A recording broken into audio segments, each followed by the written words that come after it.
So hello friend, welcome back to new another video. आज हमारे गांव में भंडारा चल रहा है। बहुत अच्छा लगा मुझे। मैंने बहुत सारा खाया, पेट भर के खाया, 2-3 बार खाया। और ये आप देख सकते हो मेरे बैक साइड में महाप्रसाद का कार्यक्रम चल रहा है और इधर सभी महापुरुष की फोटोज लगी है। बहुत जबरदस्त माहौल है, मुझे तो बहुत मजा आ रहा है। और ये हमारे गांव के कीर्तनकार है, हमारे आकाश भाऊ निस्तान है। बहुत मस्त कीर्तन करते हैं, मुझे बहुत पसंद आता है। आपको भी पसंद आएगा। मैंने वीडियो ऑलरेडी अपलोड कर चुका हूँ, तो एक बार जरूर देखना। और हमारे आकाश भाई वीडियो में कुछ 2 शब्द बोलेंगे, मुझे बहुत दिल को सुकून मिलेगा। तो प्लीज़ 2 शब्द बोल दीजिए आकाश भाऊ। सर्वांना माझा सप्रेम जय गुरु। ओके सॉरी, तो हमारे आकाश भाऊ मराठी में बोलेंगे। 3 दिवसापासून आमच्या मुक्काम निमतलाई गावामध्ये शिवजयंती महोत्सव व वंदनीय राष्ट्रसंत तुकडोजी महाराज यांच्या 55वा पुण्यतिथी महोत्सव अर्थात सर्व संत मानवता दिन हा कार्यक्रम आमच्या गावामध्ये मोठ्या उत्सवामध्ये आम्ही साजरा करीत असतो। आणि आजचा कार्यक्रमाचा शेवटचा दिवस आहे आणि आज हरिभक्तपरायण सचिन महाराज काळे यांचा सुंदर काल्याचा कीर्तनाने हा कार्यक्रम पार पडलेला आहे आणि आता भंडारा चालू आहे। बाकीचं आमचं बोल। ओके सो फ्रेंड, हमारे भाई ने बोला कि शिवाजी महाराज की जयंती थी और वंदनीय राष्ट्र संत तुकडोजी महाराज की पुण्यतिथि थी और सर्व संत मानवता दिन था। ये सभी आकाश भाव ने मराठी में बोला। आपको समझ में आया होगा या फिर नहीं आया होगा, तो ऐसा कुछ माहौल है हमारे गांव में। और अभी जो मैं डालूंगा इस वीडियो में कीर्तन डालूंगा, बहुत ज़बरदस्त है, बहुत मज़ा आता है। मैंने देखा, कल रात को देखा तो मेरे को इतना मस्त लगा ना कि मेरी उठने की इच्छा नहीं हो रही थी। मैं आपको कैसे बताऊं, आपको पूरा वीडियो देखना पड़ेगा, तभी आपको पता चलेगा कि कीर्तन कैसा था। तो ये कीर्तन आप देखो, मराठी में है, बट मज़ा आएगा आपको। अगर मराठी नहीं आती फिर भी देखो, आपको कुछ ना कुछ तो समझ में आएगा। तो लेट्स सी, ये वीडियो पूरा देखो। Thank you for watching end thank you for love end support. यहाँ पे पूरा गांव महाप्रसाद खा के चला गया है और अभी फिर आ रहे हैं लोग, कुछ आ रहे पण माझी हात जोडून विनंती आहे, औषधाची नासाडी करू नका।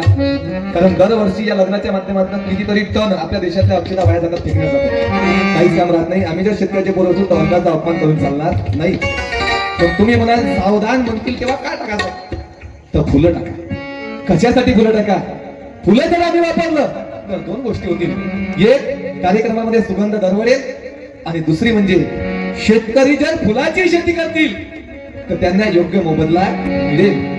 दोन्ही गोष्ट साध्य होतील, शेतकऱ्याचंही कल्याण होईल। माझी इथे बसणाऱ्या सासूना सुद्धा विनंती आहे, दुसऱ्याची पोरगी आपल्या घरी येते, थोडंसं ऍडजस्टमेंट करून घ्या। सुनेली विनंती आहे, सासू सोबत टोन वाजवा नको। घरी जर झगडा झाला तर बाहेर जायला सांगा नको। स्वतःच्या जखमा दाखवला तर लोक मलमच वापरते असं नाहीये। काही लोक तिकड मिठे झोपते अंगाला झाली पाहिजे सांगता। घरती झगडा म्हटला बाहेर दिली काय सांगता? सुनले तुम्हाला सांगतो फॉर्म्युला आहे आपला, कधीच सासू झगडा करणार नाही तुमच्यासोबत। एकच काम करायचं, सासू सोबत तोंड वाजू नाही तर नको वाजू। घरी कोणी आला, बाहेरचे कोणी आले, पाहून घ्यायची सासू किती दूर उभी आहे। ऐकू जाते का आपण बोलला तर? पाहून घ्यायचं आणि त्याला म्हणायचं माया सासू सारखी सासू पुऱ्या जेवढी जोरदार आहे सारखी लटा पकडून मात असं तरी सांगा ना। रातभर तुमची सासू झोपत नाही, तिला गदगद रातभर नाही झोपत। सासू म्हणून हे झाला का? आणि सासूसाठी एक फॉर्म्युला सांगतो। आतापर्यंत मदत करू करू गेले तुमचे दिवस, आता जाऊन आल्या तुमच्या ते घाटावर गोवऱ्या काही ते मंदा तोंड टाकता। तशी यायची चुकी नाही, आतापर्यंत व्यवहार यायचा होता। यायले वाटते ना आपला घर बिघडू नये बा म्हणून। काही सुना माय सासूस मंदात करतील। सासू नाही करून तर कोण करून, बाहेर करणार।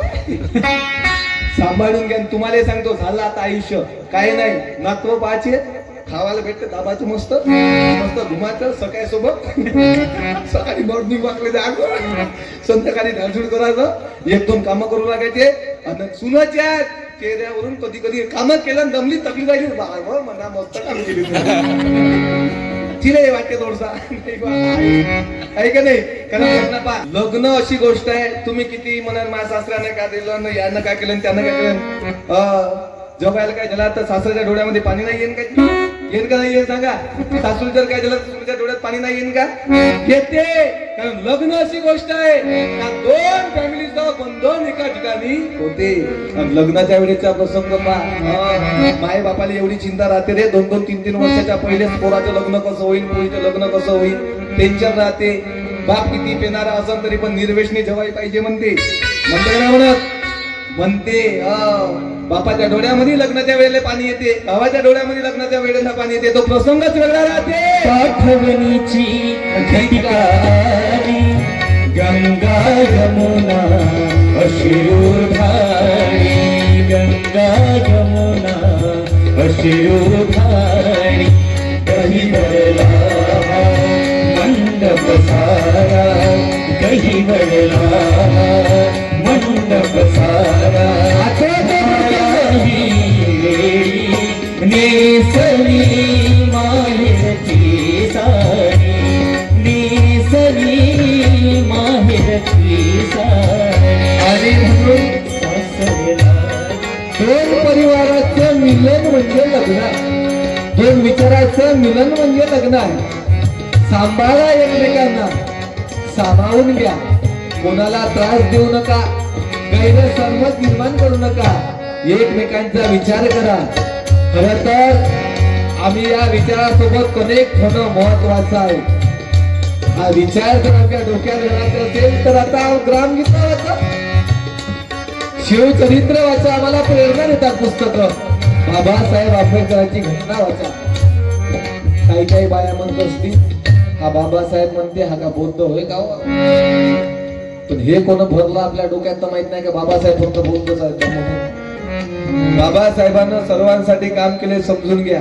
बाबासाहेब आंबेडकर जर आले नसते, देशाचं संविधान लिहिलं नसतं तर ओबीसी समाजाचा आकाश ठाणे इथून बोलू शकला नसता.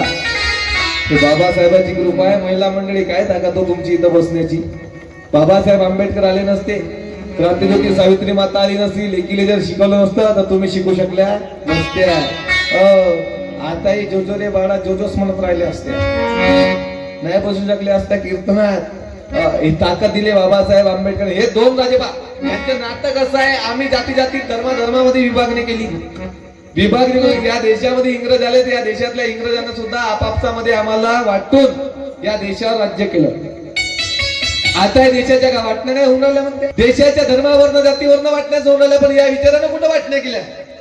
बाबासाहेब आंबेडकरने आपल्या जीवनामध्ये 3 गुरु मानले, तथागत भगवान गौतम बुद्ध, संत कबीर, महात्मा ज्योतिबा फुले. महात्मा ज्योतिबा फुलेंनी आपल्या जीवनामध्ये गुरु कुणाला मानलं? ज्यांची जयंती साजरी होत आहे आज, ज्यांची समाधी शोधून काढली, छत्रपती शिवाजी महाराज. छत्रपती शिवाजी महाराजांनी गुरु कोणाला मानलं? जगद्गुरु तुकाराम महाराज. 4000 महापुरुष पाले. जगद्गुरु तुकोबारायांचे अभंग पाण्यात बुडवले. कोण लिहून काढले? तेली समाजाचे संताजी महाराज जगनाडे. हे सगळे महापुरुष तर वेगवेगळ्या जातीचे होते. मग गुरु कोणाला मानलं? विचाराला मानलं. अरे थेट बाबासाहेबांचं नातं कोणासोबत आहे? जगद्गुरु तुकाराम महाराज सोबत. मूकनायक बाबासाहेबांनी सुरू केलं आणि त्याच्या जर सुरुवातीचे जर पाहाल ओढी तर तुकाराम महाराजांची अभंग आहे. राष्ट्रसंत तुकडोजी महाराजांची जर ग्रामगीता वाचन प्रचार महिमा नावाचा अध्याय आहे. तथागत भगवान गौतम बुद्धाविषयी लिहिलं, हाती न घेता तलवार बुद्ध राज्य करी जगावर, त्याशी कारण एक प्रचारक प्रभावशाली. सगळा विचार ग्रामगीतेत आहे. तुकडोजी महाराजांनी बाबासाहेब आंबेडकरांवर भजन लिहिलं, तिथे लोकांना माहिती आहे, हे नाही माहित. पण भजनाचे शब्द आहेत, धन्य धन्य भीम भगवान. भगवान म्हटलं बाबासाहेबांना, धन्य धन्य भीम भगवान, धन्य तारण आहे ते आम्ही, बळा किया उपकार देश परमान उन्नत करतो. हा विचार या संतांचा आहे. हा विचार आम्ही जगलो पाहिजे.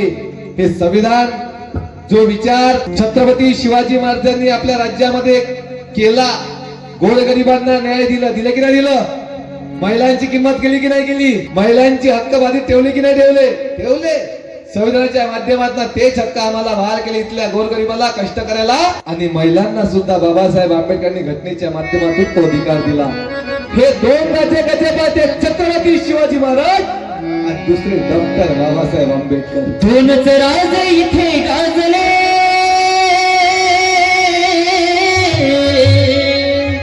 दोनच राजे इथे गाजले कोकण पुण्यभूमीवर.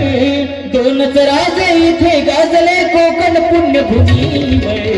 एक त्या रायगडावर, एक चौदार तळ्यावर, एक त्या रायगडावर, एक चौदार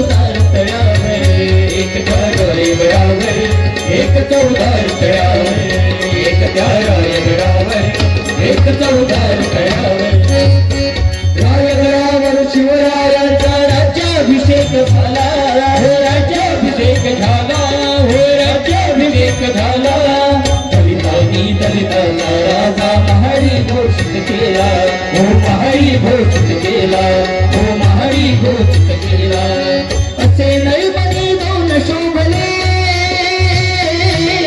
असे नैबनी दोन शोभले दोन्ही वीर बहादर असे नैबनी दोन शोभले दोन्ही वीर बहादर एक त्या रायगडावर एक चौदार तळ्यावर एक त्या रायगडावर एक चौदार तळ्यावर एक त्या रायगडावर एक चौदार तळ्यावर